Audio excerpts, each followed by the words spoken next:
Welcome to the Fans Edge Sports Show, hosted by 216 Mike and EG Laflare. This is a sports show with a college football focus that creates topics and discussions for the fans. This show is also produced by Walt K Disney. Hey, so what we want y'all to do is go to every social media platform and like and follow. We are producing content every day, weekly, so we want to make sure that you guys do not miss out. And if you happen to miss part of the tonight's segment, feel free to catch us on tomorrow morning. It will be available on all podcast platforms every Monday morning. So make sure to subscribe to any of those podcast platforms as well, so you can listen to while you're working out. All right, let's do it. What is good, my people? Well, Chilling, what's chilling. good? Yes. What's Well, let's get good? straight to it. We got a Back to jam-packed it show for another today. week. Yes, it's week 0, so we got a lot of sports to talk about. But coming up first, we got Manteno and his untold story, the girlfriend who didn't exist. So if people didn't know, this is a Netflix documentary about a football player at Notre Dame. His girlfriend was a hoax. He was a victim of catfishing, and he had fallen in love with the fake Facebook profile. He was basically the golden boy at Notre Dame, and they basically target him. So I know Mike has caught a little bit of this documentary. I haven't had the opportunity to catch up, but I heard it's pretty good though. Yeah, it's hella good. Yes. So if you guys haven't had the opportunity, make sure y'all go ahead and check that out. Yeah, And I, then moving I on. definitely, I definitely recommend everybody go watch it. It gives you uh, a whole insight into how it went down. I had no idea of the actual person who did it. I had no idea that the person who originally did it has now completely changed. Uh, their whole What? identity is different. Like it, What? everybody needs to go watch this. Like it's some deep, twisted stuff. Like I kind of feel bad for him, but it's like, dude, you should have known because of the signs. But it was really deep, dark, and it was twisted, bro. Like for the person to do exactly what they did, and playing with, like, I'm big on don't play with people's emotions, just be real. And he definitely had his emotions completely played with from like the lows to the highs of his emotions, bro. Every bit of it. You know, Yeah. when that first happened, I remember he was about to be a draft pick. They was talking about him because you know I remember hitting the news like right toward the end of Notre Dame's season. I never knew it was an actual person they showed behind this that would actually do this. Now I'm interested to see who this person was. Like my thing is this, another thing. Sometimes people just like conversation. They just need conversation, and you can fall into that trap when you don't have anyone. And he's just like good conversation and yada yada. But he's Monte Teo. Like I feel like on campus he should be the man. Like you should be have access to all these people where you don't fall into that hole of just needing someone to talk to. And that was real silly, man. They also compared it to like Tebow's story, and like they were religious, and he was like this religious guy, and Tebow had this girlfriend with like fake tits and stuff, and they were saying he had never had sex or whatnot. He was a virgin, he was a Christian, man. It's all wild to me, man. Like the stories that come with it, man. It's all wild. I don't know what you got for us, Disney. How you feel? You think he ignored the red flags because you know that it does. The female anatomy does some crazy, crazy things to the body. Number one red flag. He said that he lied to his dad and said that he met her. And the reason why he did it is he knew his dad would be pissed off if he had a girlfriend saying that he loved her and all that stuff and he didn't meet her. Number one red flag. You had to lie to your dad about that. Number one red Right, flag. I'm just saying. So he knew he was wrong. right. He knew what was up, man. Like I said, man.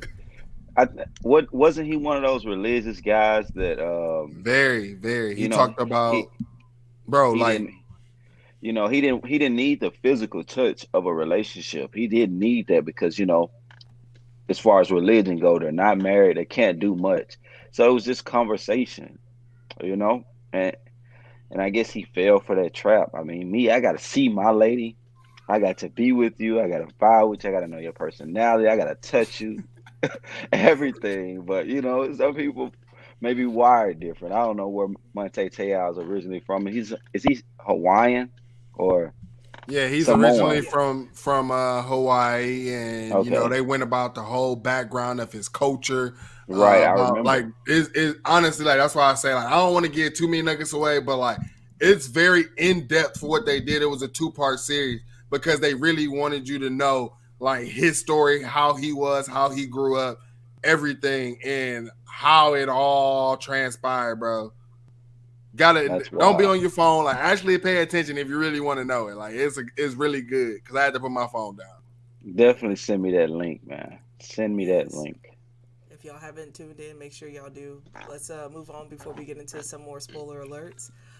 So the SEC conference change. So it looks like they're leaning towards 9 game conference schedule. So this momentum comes when right now it's 8 games, but could possibly be 9 when Oklahoma and Texas join the league.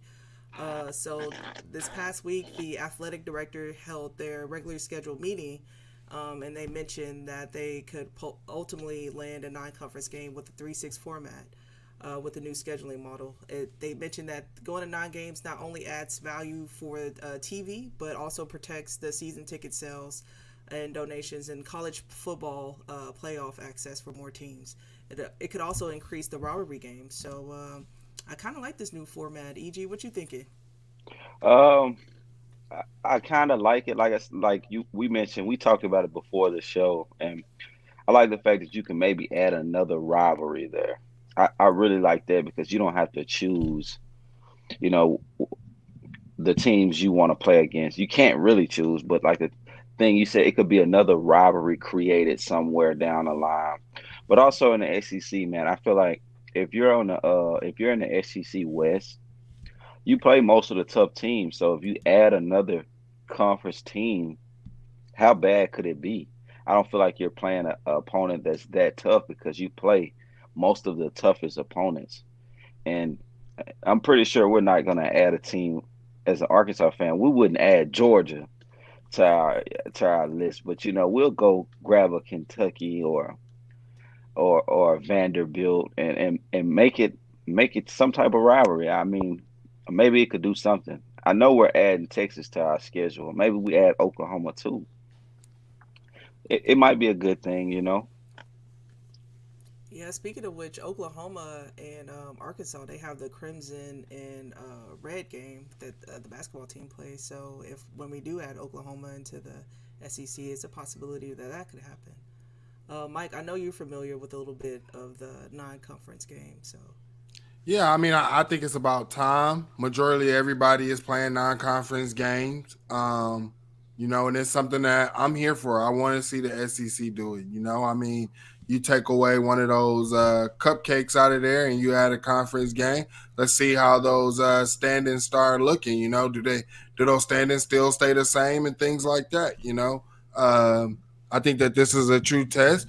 But I have seen where, because of the teams that are being added in these different conferences is the reason for this. I mean, heck, for some reason the Big Ten is talking about going up to 10, and I'm just like, shit, 9 hasn't fucking helped us at all. Excuse my French. But I just I'm like, I'm at 9. If the SEC is gonna go up to 9, to me that's uniform. Everybody's at 9, no excuses. It's uniform. Let's do that, man. I'm with it.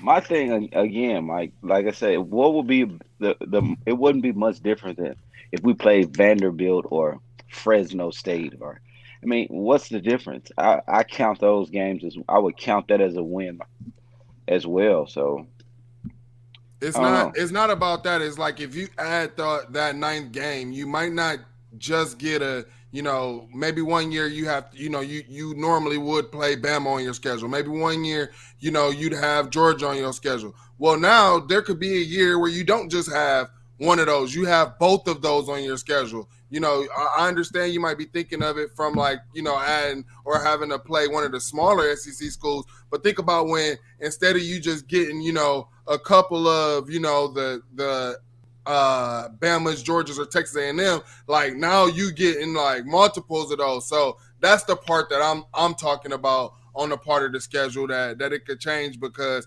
I know from experience like how it is to have like multiple like I feel like the Big Ten East is, the best of the Big Ten, right?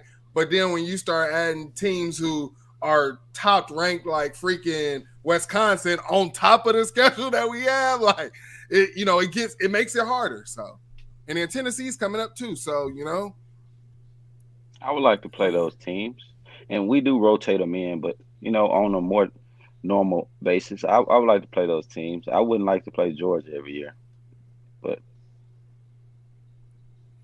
And speaking of the Big Ten, so we got the Big Ten media deal. Big Ten Commissioner Kevin Warren mentions 20 teams, believes the conference can reach up to 20 teams and paying players in the future. Man, that's huge. CJ Stroud, QB for Ohio State, says he would like for the conference to share revenue with the players, which would be huge.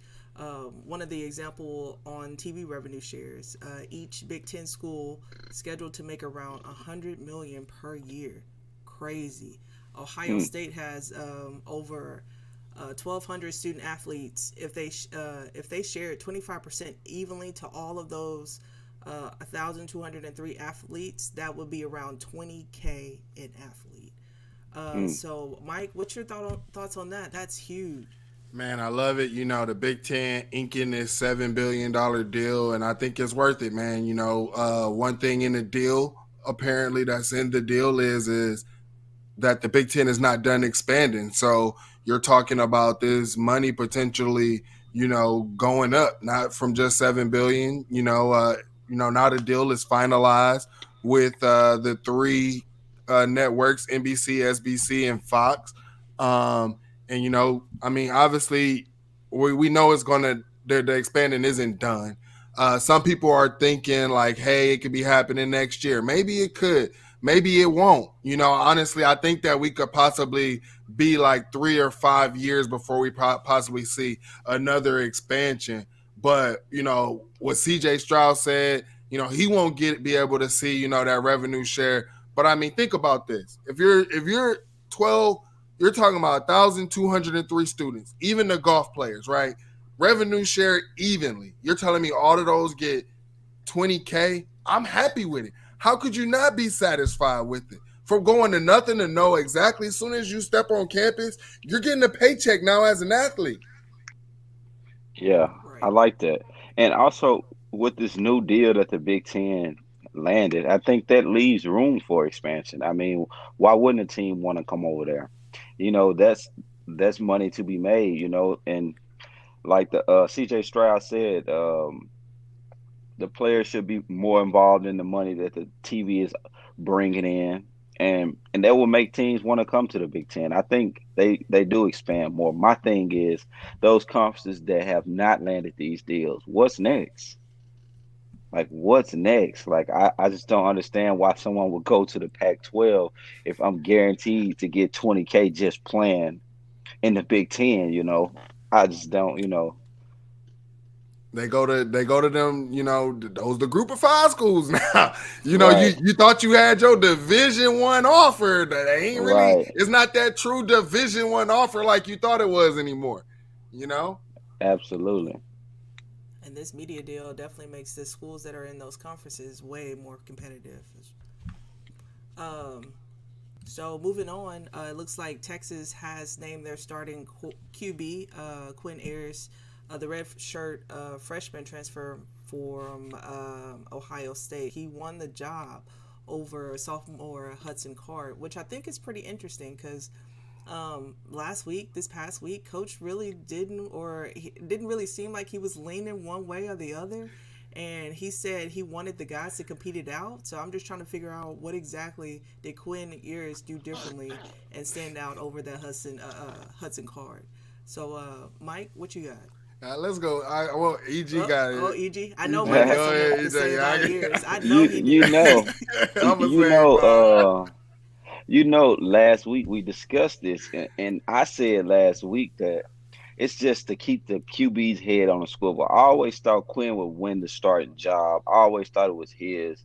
I think Coach wanted to create a little controversy, make those guys compete a little harder in the upcoming weeks of fall camp. They want to close it out strong. So you tell the QB, hey, that's not your position. Don't play lackadaisical. You hype him up a bit. And last week I said the same thing. I was like, it's still his job. I think it's his job all the way, and he'll run with it. But to create the controversy in there to make those guys compete, sometimes coaches have to make moves like that to say, well, we're not set on a starter. I've seen several coaches use that technique. And I remember one year, this is off topic, but I remember when we had Chad Morris at Arkansas. That man, he actually had a QB battle well up into week 4 of the season, and that was a disaster. Like, you don't want to go in not knowing who your quarterback is. And he tried that, trying to be different.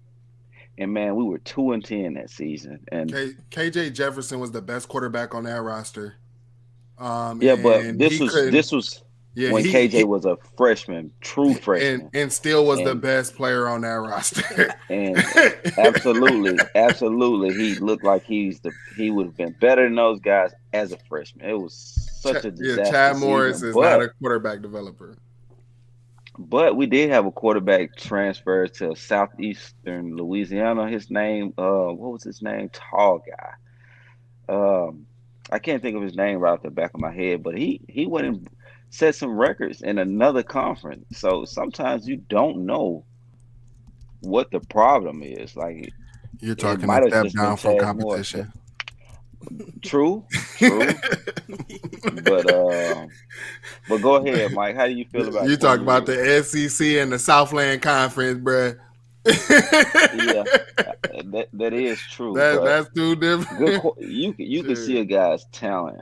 Yeah. Now, I mean, Quinn Ewers, from the jump, soon as he transferred, we was like, this was honestly where he wanted to go from the get. He just didn't go there because, he wasn't sure about the coaching or anything, or about that program. So this is where he wanted to be. Rumors start coming out, pick 6 years, all of this stuff. He probably won't start against Bama because, they just don't want to break his confidence and all of this stuff, and losing games on Nonsense. purpose. And now he's the starting quarterback. I mean, we're going to see. I just think it's really weird how it came out. Maybe EG's right. Maybe he's right. But one thing that I do know about Texas, and the one thing that I've always had an issue about Texas, is the boosters stepping into the program. And my thing is, I understand you don't want this to go 4 weeks into the season and things like that. But if you don't know who truly is your quarterback and they're not stepping up and taking the reign, you still need this. You still got a couple more weeks. You know what I'm saying? Like, actually, you had the weekend. Like, you could have went through the weekend and then came out this week because you got this week of preparation and next week of preparation. So you And know you're what I'm saying? You preparing could for somebody. exactly. So then you could have at least waited. But I mean, hey, we're gonna see. Good luck to him. Wish him nothing but the best. I don't wish no ill will on any kids, but I will be your biggest critic if you mess up, young man. You The can't former you Ohio can't State swing and miss QB. twice. You can't swing and miss twice. That's what I Tate don't think he Martell said. will. I don't think he will. It's on Sark, man, because the guy has the talent. Oh yeah, he definitely do. And I know for those who don't know, this is week 0 for college football. So college football is officially back this week. Um, Let's get it. I'm You're about to get starting to I did. tears in you my eyes, preparing for bro. you preparing for your first matchup now. It's no more fall camp. It's no more battling. It's preparing for that first matchup, and that just makes me have chills. And I'm just tears ready in to my get eyes thinking excited. about football being back, man. Man, what have we But done without it, man? Damn. but a long time coming. So we got Nebraska versus Northwestern. This upcoming Saturday, 11:30 a.m. kickoff time. This will be on Fox. So they are the Cornhuskers will take on the Wildcats in Ireland, which is pretty legit, I think. And let's see. One of the main things, I don't know if y'all have seen in the recent news, but Scott Frost said that his offensive linemen have been throwing up 15 to 20 times per practice under the new regimen. Now, I don't know if he was over exaggerating on this, but let's hope that all the work that they're putting in pays off. So it looks like under the new offensive lineman coach, saying that he's working his players hard. So we'll see about this game on this upcoming Saturday. Well, the way I feel about it is those guys must have been out of shape.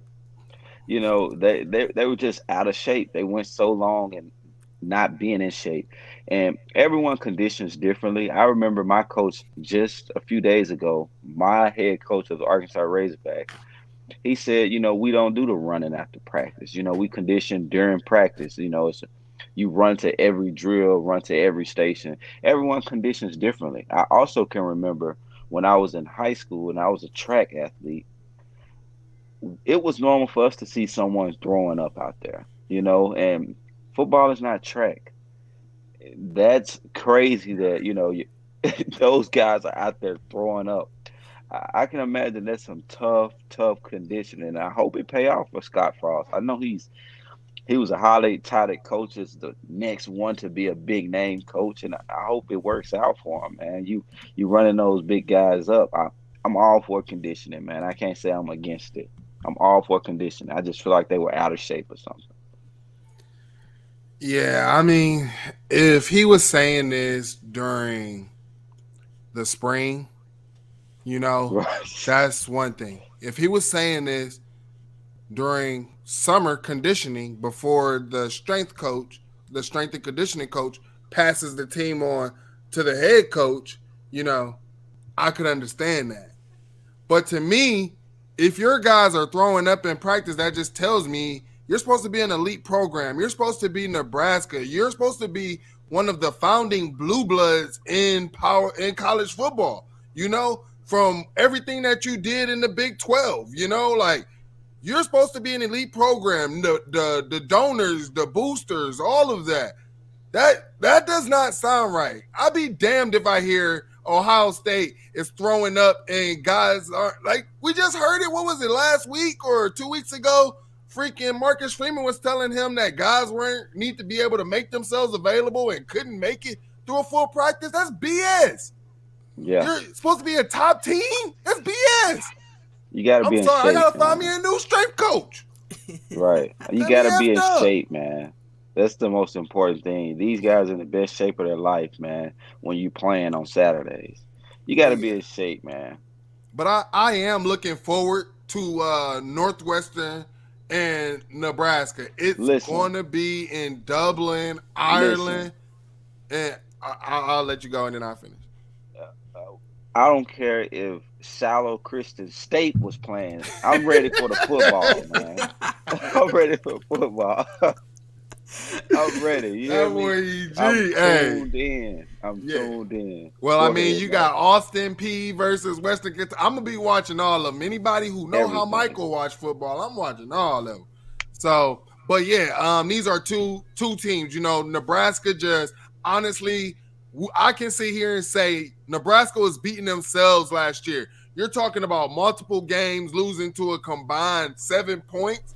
You're talking about Adrian Martinez always losing. His thing wasn't even interceptions. It was fumbles. Now you bring in a guy like Casey Thompson. I'm excited about this. The defense was stacked last year. Then they returned. They turned one of the top defense in the Big Ten West. Also, I'm excited because Northwestern, they've been down a couple years, right? Been down for a year. But they had a down year, and then they come back out of nowhere, and everybody's like, what the heck is going on? Could this be their year? I know that see, the thing is Nebraska kind of got the edge because of the defense, and we don't know about Northwestern yet.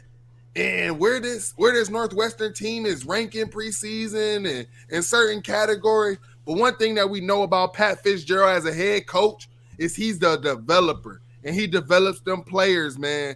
Uh, they did lose a defensive back, one of their defensive backs that picked off Justin Fields in a Big Ten championship game.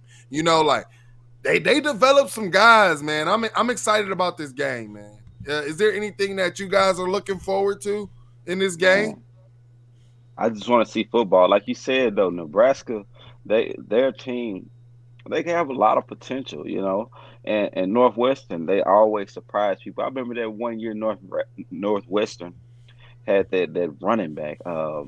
He played in the NFL for a while too. He was pretty fast. I can't remember his name, but that You year, talking man, about the white dude, yeah, he was like Bowser? I thought he was light skinned actually, but Yeah, he probably was light skinned, yeah, but yeah, he was Bowser, light skinned. Yeah, yeah. he came in, and they were a tough team when he was playing, and like you said, they come out of nowhere and just boom, put it on us because no one is looking for Northwestern, but Nebraska, I feel like they have a good enough quarterback to win some games. I think the Martinez guy is pretty sharp. Well, Martinez ain't there no more. It's Casey Oh, Thompson. who's it? Yeah, Okay, Casey Thompson took over. So honestly, I feel like Martinez was what was holding their program back, man, because his turnover issues, man. Yep. yeah, And like I yeah, said, it wasn't even really interceptions that would piss me off about him. It would be the fumbles. I mean, somebody barely touches him, or it had to be like angels on the football field or something like it. Angel was just knocking the ball out of his hand or something, bro. Like, I don't know what was going on. Yep, nice. that's exactly what I was going to say about Martinez. I think I'm pretty sure I read in the Pick Six previews that he led the entire nation in fumbles for 2 straight seasons. So with him Wow. out the picture, I feel like Yo, Nebraska's on the up and up based off so of that. Thompson is the transfer, right? He From transferred Texas. Texas. Yeah. Okay. Yeah. Yeah. Okay. That And that's I right. mean, I'm talking about Good like to hear. that dude, I'm not worried about Casey Thompson fumbling. I'm not worried about him not being tough. I'm not worried about Casey Thompson not being able to break away from tackles. That dude has a dog in him, and I felt like Martinez ain't had that dog. He was too passive. And I know Casey Thompson, like, if he was named the starting quarterback from the beginning of the season, or the team felt that he was the starting quarterback and he's showing leadership, bruh, it's a wrap, bruh. I'm telling you, it's a Who you got wrap, winning bro. that game, man? Who you got winning that game? I'm gonna go Nebraska because of the defense, man. So much continuity coming back. They got a top D line guy, top linebacker as well. I'm gonna bring it out. I got my notes over here. I got all my notes and everything. I'm gonna put it on the breakdown video. But I got Nebraska because of the defense, and then we also know I'm gonna trust their skill guys over. I'm gonna trust Northwestern. Northwestern is gonna have to pop out of nowhere for me to see it. And then his first game, like I said, there's not much changes, to that defense and things like that. It's a lot of guys returning, so I'm excited about Nebraska this year. I do feel like the Absolutely. Big Ten West is gonna beat up on each other because there's so many good teams this year that people are gonna possibly say, hey, they suck. But I don't think that you're gonna be able to judge a lot of these teams off of their conference standings. Like, I don't think that that's gonna be the case. I think you gotta actually watch the games and see. Right, right.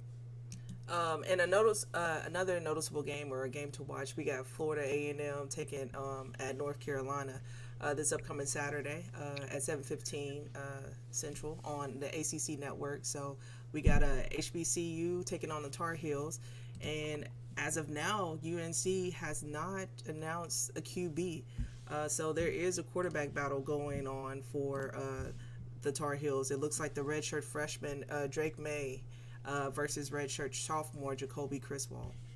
Hey, So, shout out Chris Well. Hey, Chris so Well, man. Go ahead, Disney. no, no, no. Go ahead, EG. Yeah, what you You got? know, Criswell, man, it's a guy. He's got a hell of a story, man. He's a great quarterback from Arkansas, man. He was highly touted, but he suffered a bad injury, and he kind of lost a few of his offers, and UNC stuck with him. So he's from Morton. I think he's originally from Morton, somewhere in that area, and I would like to see him do good. A lot of people say he never bounced back from that injury. So to hear that he's in a battle, I hope that he wins. I'm rooting for him. I want to see him do well out there. Yeah, man. You always, want to see a good success story, but I can tell you this, UNC has lost some players. They do. I do believe Josh Downs is back, so they do have him. But not to come week one with your starting QB. I do think this is a game to watch because Florida A&M has been building something special down there, and I don't think that this is a game that you could just walk in and just think that you're going to walk all over these guys.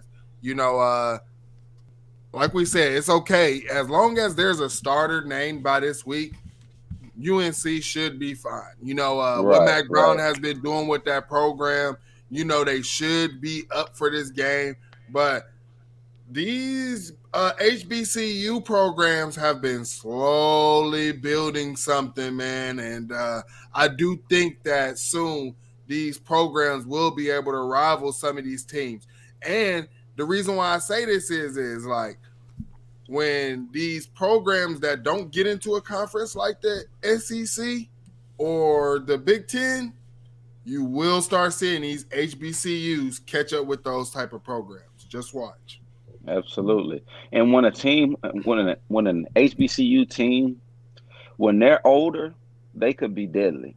Like a young HBCU team, you can count them out. But when they're older, you got to be careful, man. Those guys have been there together for a while. You got to watch those guys, man. I'm interested to see.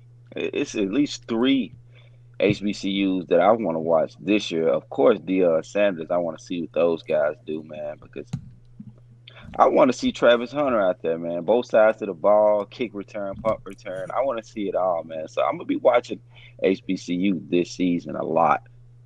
Go Florida A&M, beat those guys. But I just want Criswell to get his start and be the quarterback for North Carolina. Yep.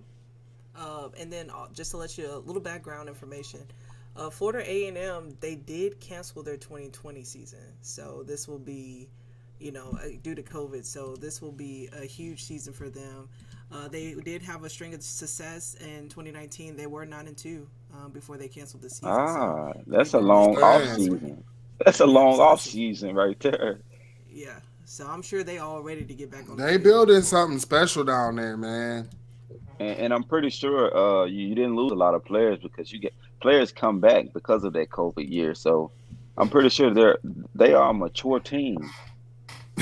We'll just have to see. We'll just Yeah, have to see. that's why I was saying don't sleep on them, boy, at all. Yep. Nope. Uh oh. Am I frozen? My bad. I'm having some technical difficulties over here. Nah, definitely don't sleep on them at all. And some other noticeable games. We got Vandy taking on Hawaii for week 0. And we got a couple of other. Uh oh. Did I lose you guys? Am I still here? No, Yep, we can hear you. Okay.